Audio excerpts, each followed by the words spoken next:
Welcome back to Disputed. I'm Ted Brook. And I'm Erin Brown. Today, we are talking about deals gone bad, post-closing disputes, arbitration, and litigation in the private M&A context. From earned buyouts to working capital adjustments to tax controversies and disagreements over reps and warranties, there are many different ways, as Erin and I know, for a dispute to rain on your parade in the world of mergers and acquisitions. But instead of bringing in some of our fellow litigators to talk about their experiences handling M&A disputes, we wanted to help parties figure out how to avoid them in the first place. So we've gone to the experts, the corporate lawyers at our firm who actually put these deals together. So today we are pleased to have Vanessa Grant and Andrea Brewer join us on Disputed. Vanessa is a senior partner and M&A lawyer based in our Toronto office, and word on the street is that she's no stranger to podcasts and interviews. Andrea's practice, meanwhile, covers all aspects of corporate and commercial law with a special emphasis on public mergers and acquisitions and securities law and corporate governance. Andrea, Vanessa, welcome. Thanks so much. We're thrilled to be here. Also a little terrified to be here with our litigation colleagues, but we'll try to get over it. Yeah, it's usually a dark day if we have to bring in our litigators on a corporate transaction. Okay, it's not dark today. But Ted and I are bright and happy today. We are. So no doom and gloom needed. So as you just alluded to, our fantastic M&A groups within the firm handle a lot of M&A and transactional litigation. But from your business M&A transactional perspective, what do you think are some of the most common disputes or issues that you see? Most common disputes and the issues, and I'll let Andrea take over some of this because we trade off conversations around disputes, are simply around the money.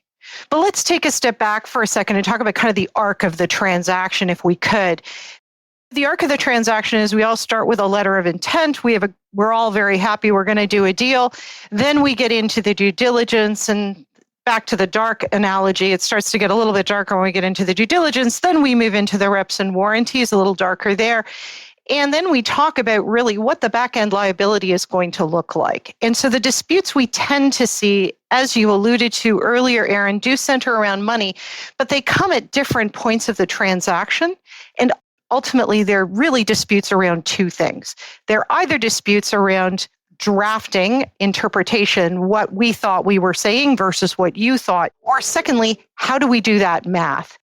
Most of our listeners are more used to hearing about litigation on the podcast than M&A and transactional work. So maybe can you tell us a little bit about kind of that first arc? Where does the deal start? What are the first stages? And what are the issues and things to be aware of in those really early deal stages? Okay, sorry to keep jumping in as being first, but I'm always about the letter of intent. So the letter of intent on this is really quite interesting. So if you're going to sell your company, there are a number of ways of doing it. One of which is you could have an auction process, you could get a bunch of offers, et cetera, or maybe you've identified absolutely the right buyer. Either way, we're absolutely going to start with some kind of letter of intent, which just outlines the transaction. Interestingly, if you're running an auction process or other, you might get multiple letters of intent and you'll be negotiating them and you'll have a well-articulated process for dealing with those. But if you're dealing with one-off, I've identified the right buyer, this is all good, we're going to negotiate a letter of intent. And the first issue we see on those is, how binding is your letter of intent? Really interesting story. When we were doing one deal, the client was running multiple phases of a transaction. So they were going to sell maybe part of the assets. They're going to sell all the assets. They were maybe going to license. So they were negotiating multiple deals at the same time, but not as part of a clear-cut process. What ended up happening was we had one letter of intent concluded, but we had some conditions precedent. We said, look, this might not be approved by the board, et cetera, et cetera. With another potential party to a transaction, they popped up and said, oh my goodness, guess what? We want to buy you. So we went silent on party number one. We'll call them party number one. Party number two, we do a full deal. We announce the deal with party number two, and party number one goes, I am really angry. I'm going to sue you because I thought I had a deal with you on the letter of intent. And one of the things that saved the letter of intent, many others, was the fact that we had said, listen, we're not sure if this deal is going to go ahead. This is going to be subject to board approval. So the key lesson on that one is be very clear about two things: the governing law of your letter of intent, because some jurisdictions will say that is binding and you have an obligation in good faith to negotiate. And the second piece is be very clear about the steps or the hurdles that you are going to have to get over in order to get a deal done. Andrea, anything else that you would add to that letter of intent non-binding phase where the parties are supposed to be setting out their expectations, but they also want to set out some parameters and maybe get a couple hooks? What tips or strategies do you have? Exactly. It is that fine line, right? Because the pros and cons of having a certain deal that's fully baked, you're happy with price, right? You know what that's going to look like, versus maintaining some flexibility. And as Vanessa said, you can see the pros and cons of both of those sides. So I echo the same advice, really, that before backing up, even let's talk about before even having the letters of intent or deciding on the auction process, as a sell, I'm going to talk sell side now, before even starting down that road, be really clear about what your goals are for the process. And as much, you want to maintain as much flexibility as possible, of course, for things that are unforeseen. But if the goal is to sell the company at the highest price, for example, and that's a pretty common goal, let's be really clear about the governance, about how we're going to do that, how the process is going to be run, how we're going to communicate about that process to the bidder or more than one bidders who are involved in the process. And let's be really clear early on as to the hurdles of actually closing the deal. As Vanessa said, the board approval, shareholder approval, regulatory approval, consents that are going to be required. And let's be realistic about the time frame in which this is all going to happen so that we can manage this at every stage. So Andrea, I suspect one of the next steps is probably negotiation and due diligence. Correct me if I'm wrong, but moving into that kind of next step of the deal, what would be your tips at that stage? Yeah. So as part of that, thinking through the process, start to finish as best as you can when you have the luxury of time, and sometimes you don't. So you do the best that you can in the parameters that you're given. But we always recommend to our clients, and again, sell side in particular, to get the house in order. And what I mean by that is don't ignore that ongoing piece of litigation that's been festering out there for months or years that no one really wants to deal with, right? That's just hanging on. Basic stuff. Are your minute books and corporate records in good order and up to date and kept? Is your financial house in order? Tax returns, filings, all of those things. Are you collecting and remitting taxes in the right provinces and jurisdictions in which you're selling your product?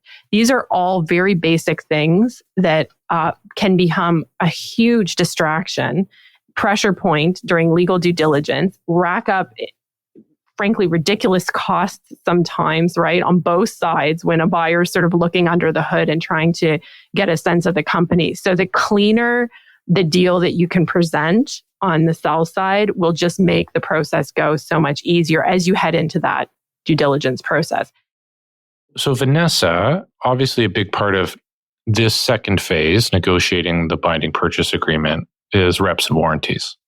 Can you talk a little bit about disagreements that arise during that negotiation phase and how you help both buyers and sellers negotiate those conversations?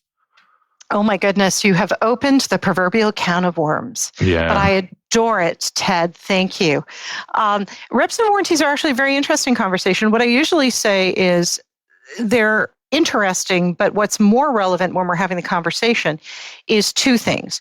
What happens if they're wrong? So what does the back-end liability look like for breaches of those? And secondly, is there representation and warranty insurance to cover them? Many deals, if not all deals now, have some form of representation. Warranty insurance is usually on the buy side. About 99% are on buy side. That gives everybody the ability to breathe to a very large extent. And when I talk about breathe, like if I'm the seller, I get certainty of return because if something is incorrect, I have looked at the policy and hopefully it's covered by the policy. And if there's an exclusion, we've been very thoughtful about how to negotiate for the back-end liability around that exclusion. I'm going to pause there because that's number one. Rep and warranty insurance lets sellers breathe. Also lets buyers breathe to a very large extent. Secondly, we care deeply about the disclosure against that rep and warranty insurance. So we care deeply about that disclosure because that's what the insurer is going to review and rely on in determining what gets covered under the insurance or not. If Again, though, regardless of whether or not there's representation and warranty insurance, we're going to be thoughtful about negotiating appropriate representations and warranties, which represent an appropriate allocation of risk between the two parties. And we're going to be very thoughtful on both sides of the deal, seller and buyer, in reviewing and drafting those disclosure schedules, which disclose exceptions or disclose additions to those representations and warranties. Do you think that there's any risk that the RWI insurance sometimes lets them breathe too much? I.e., are you seeing any trends, or is there a risk that parties don't pay as much attention to either the what they're actually putting in the agreement in terms of the reps and warranties, or what they're putting in the disclosure schedules because they say, oh, there's RWI insurance? Are you seeing a sloppiness around it? The answer to that is an unequivocal no. What an insurer insures on and what an insurer diligence is the quality of the due diligence done by the parties.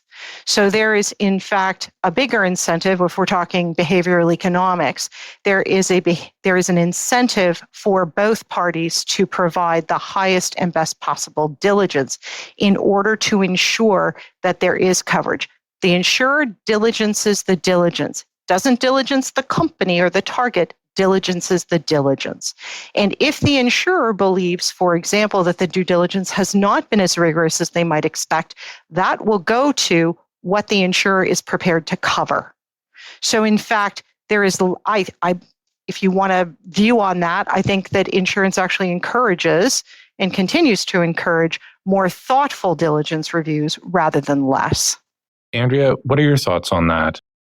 Either on the types of kind of risks and issues that arise at the rep and warranty stage, or if you have any thoughts on how the availability of insurance impacts the behavior of the parties. I concur with what Vanessa said. In our experience, you sometimes have those discussions among counsel, just saying, when we as lawyers are fighting back and forth about the reps, which is where we spend a ton of the time in a negotiation of a purchase agreement, one party or the other will usually say, well, so what? We've got insurance for this, right? And we very quickly always answer that to say, yes, but if there's something that's known now, if the parties all know that there's an issue, you're not going to get your insurance coverage for that, right? We can't turn a blind eye to it. So I completely concur that the layering in of the D&O insurance, the rep and warranty insurance really just provides some comfort as to, if there is a problem down the road, who and how is that going to be allocated financially, right? It provides some breathing room and coverage from that perspective. So it is a more comfortable situation, but it does no way derogate from our job as lawyers or the veracity with which we view the reps and warranties. So at that sort of like middle, if I could call it kind of the middle stage of the arc, you're negotiating reps and warranties, you're doing due diligence. Is there anything else that we should kind of unpack at this stage before we move to kind of that later arc of the deal? I think there are two pieces that I'd unpack here. One is where the points of tension end up being are around definitions of materiality. So if I qualify representation and warranty by materiality, how are we going to interpret that? And it's an interesting contractual interpretation conversation. The second piece that we have is in the drafting of reps and warranties is knowledge. How is that knowledge qualifier drafted? Is it constructive knowledge? Is it actual knowledge? How are we defining knowledge? And in fact, that's where we see a lot of the conversation around negotiations. And ultimately, that's where we see the conversation going when it heads over to you happy litigators. Andrea, I'm wondering if you could speak to how, and then whether you have any experience with either American or other foreign buyers and sellers come to grips with the fact that Canadian judges may interpret contracts a little differently than they see contracts interpreted back home. The jurisdictional and cross-border and multinational perspectives that we have to bring every day in dealing with our clients and negotiating a deal with parties from different backgrounds and also different expectations. We, of course, have to always try to level set that. Candidly, our clients are not hoping to have to think about a judge interpreting the agreement that they're spending a lot of money to negotiate, right? They usually don't want to turn their minds to that. So I can't say that we get into it in too much granularity. But the one point I wanted to pick up on what Vanessa was saying, people's eyes tend to glaze over when we get too much into materiality and material adverse effect, or what we call MAE with the acronym in our world.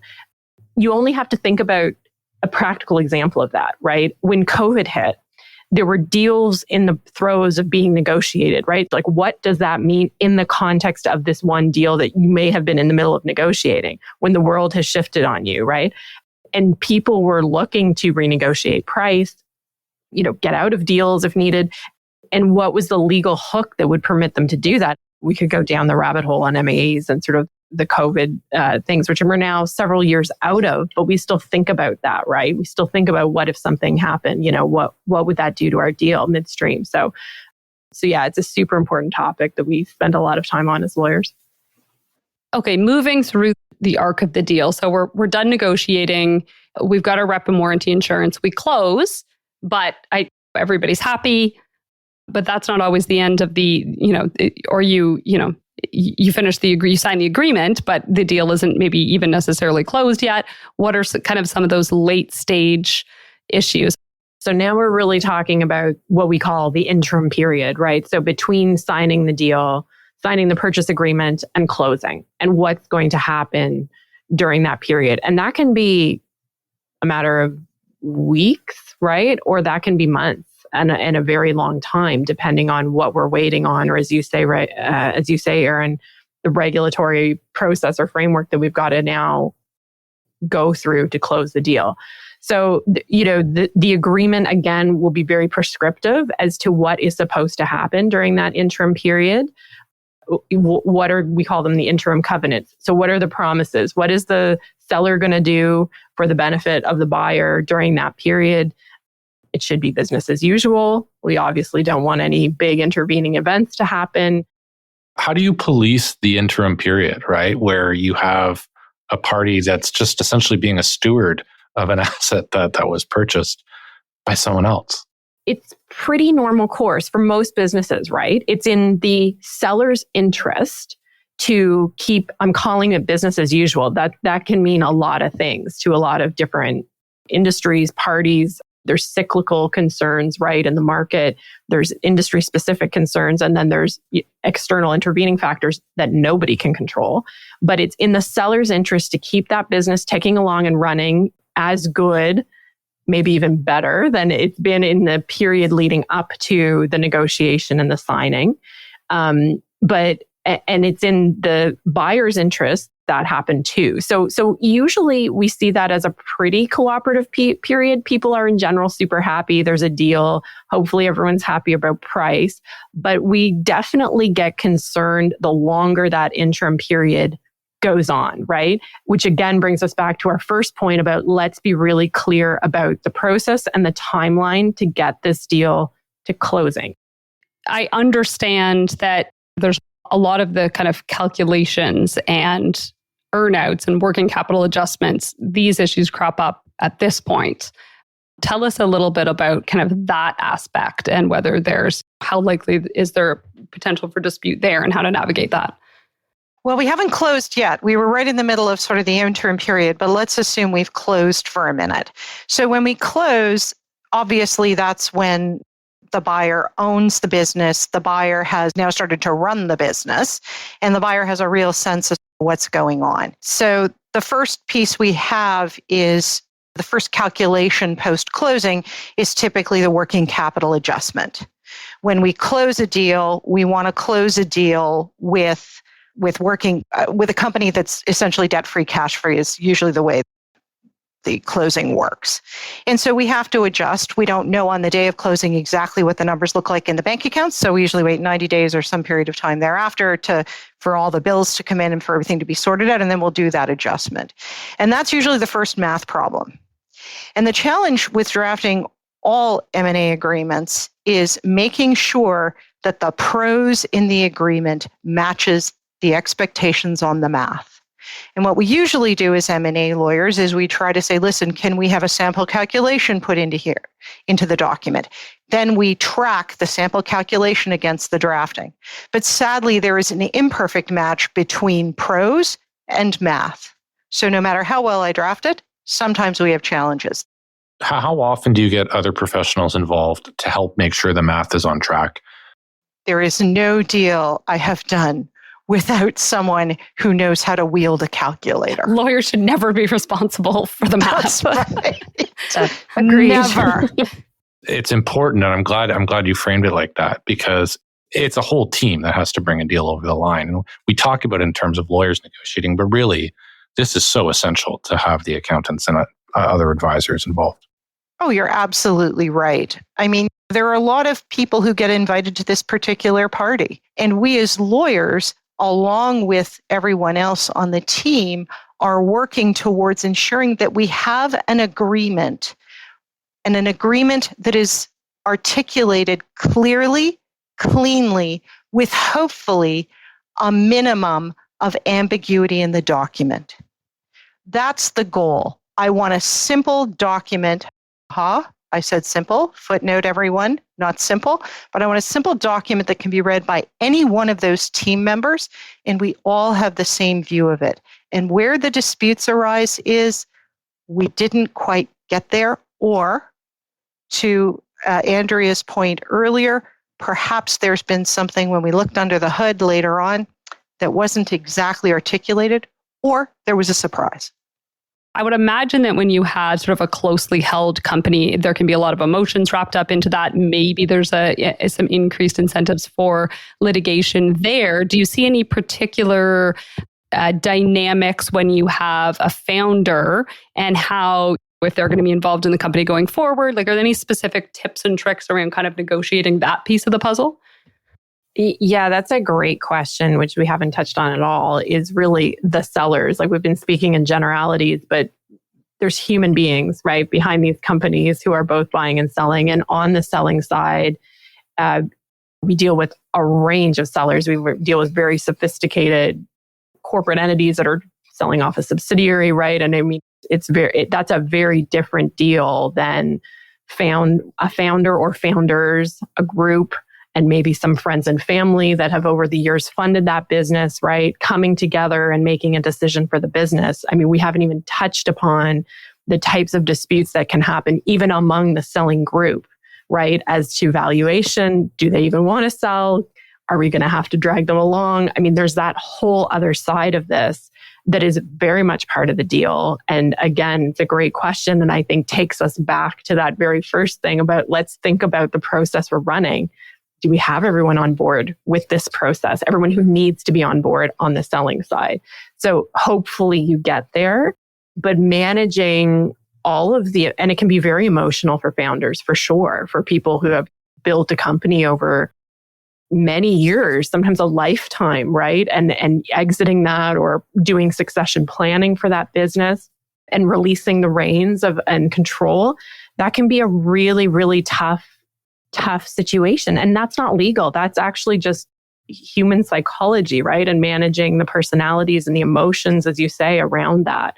And so I think our job as lawyers, right, is helping to manage those expectations.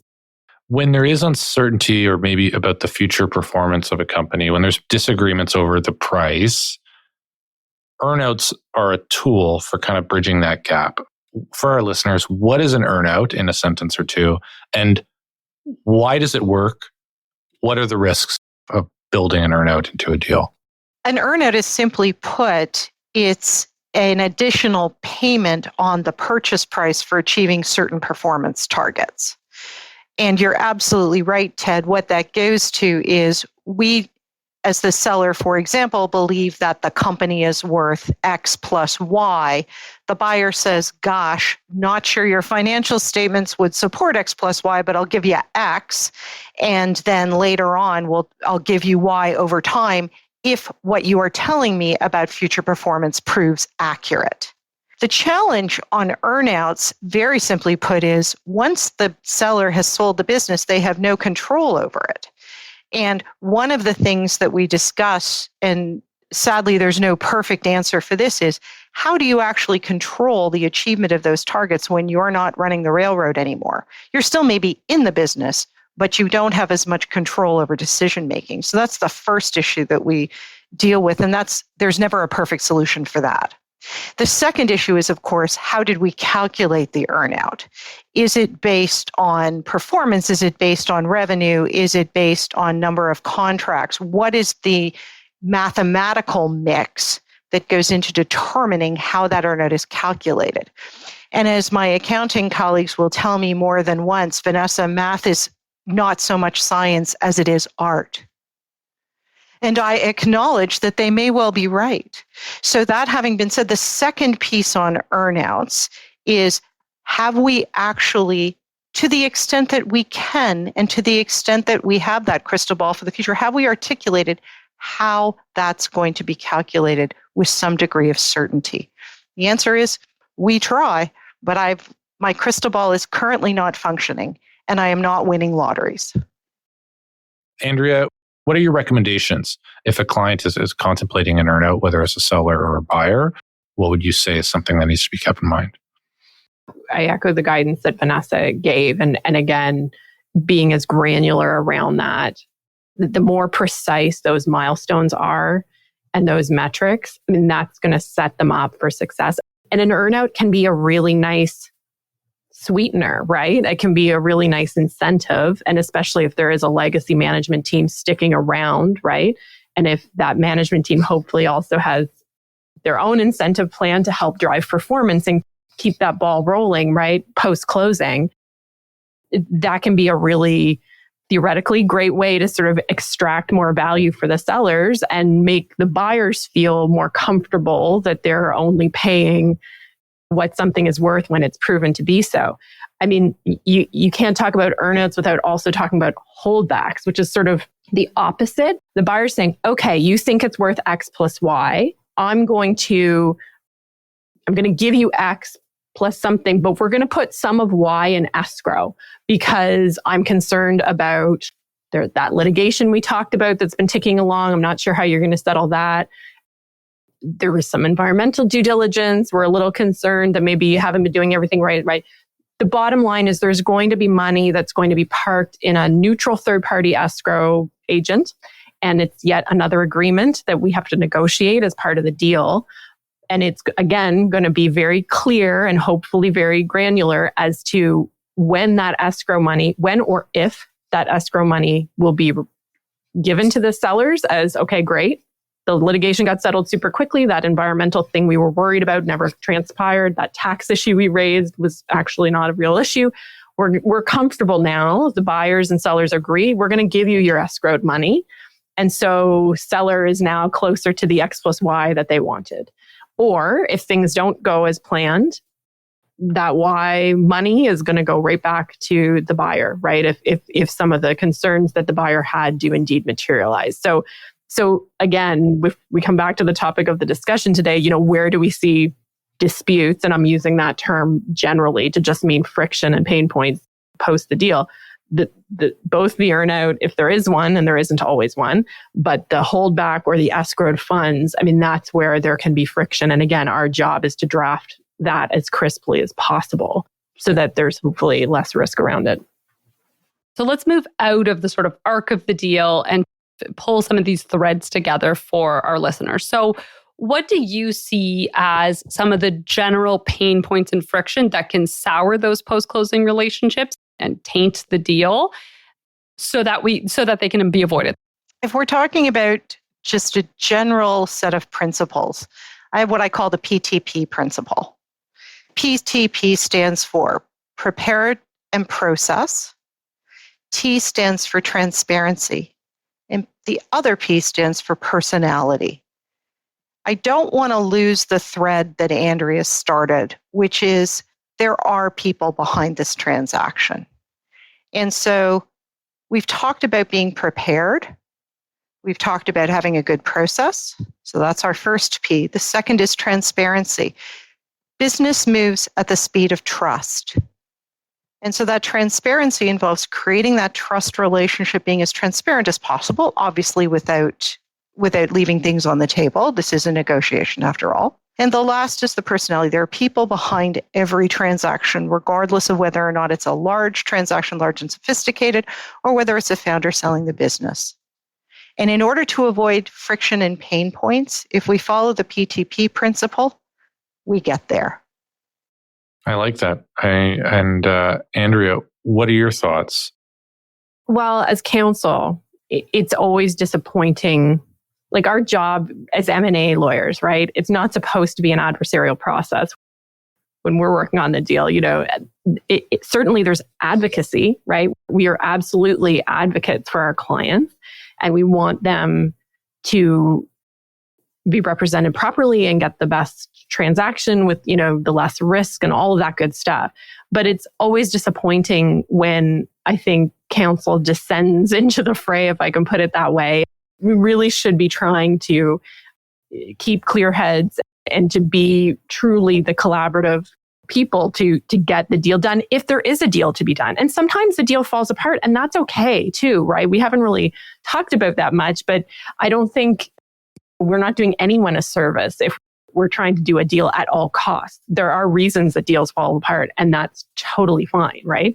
And sometimes necessary. So I think just being an advocate for our clients, but not being overly adversarial, right? The deal is usually tough enough as it is that it's always a pleasure when you're dealing with counsel that you can work with cooperatively and collaboratively. And I think that really helps set the tone too.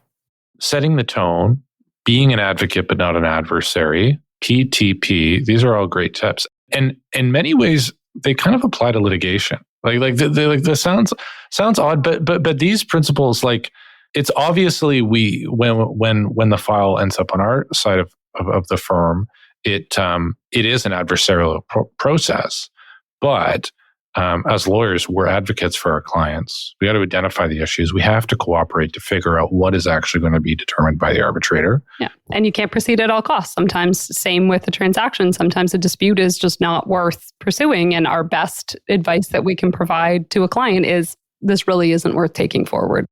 Which is the flip side. Sometimes our best is, well, you know what, you should really go reach a deal. And sometimes, on your end, you're saying, well, you really shouldn't reach a deal. But I like that. I like that when things come full circle.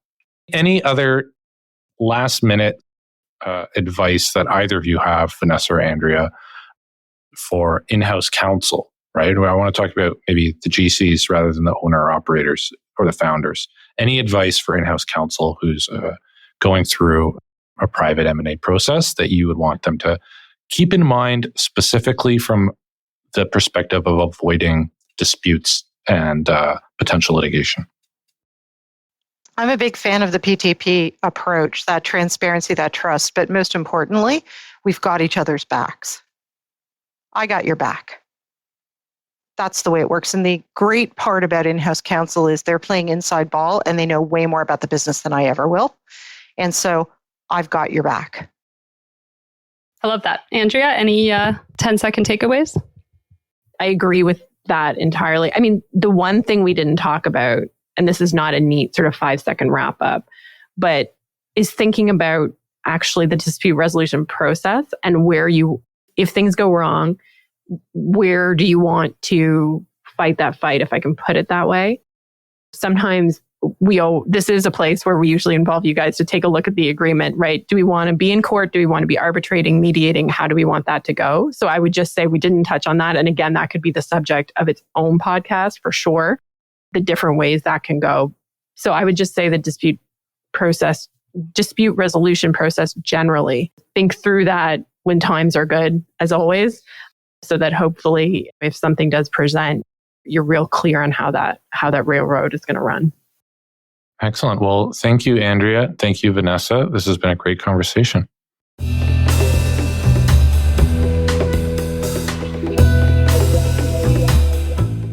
That was a super fascinating episode. I learned so much from Vanessa and Andrea, and what I thought was interesting was normally we talk about handling disputes, and really what we talked about on this episode was how to avoid disputes. They brought a great perspective, different way of thinking about these problems, and really thinking down the line, right? How do we mitigate that risk before it's even on the horizon? So I learned a lot from this.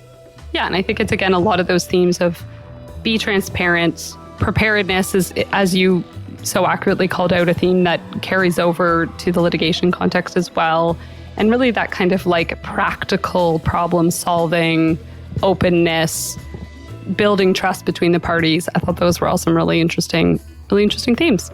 Yeah, I hope our listeners learned as much as I did. So for everyone listening, hope you enjoyed. And don't forget to follow us wherever you get your podcasts. And we'll see you next time.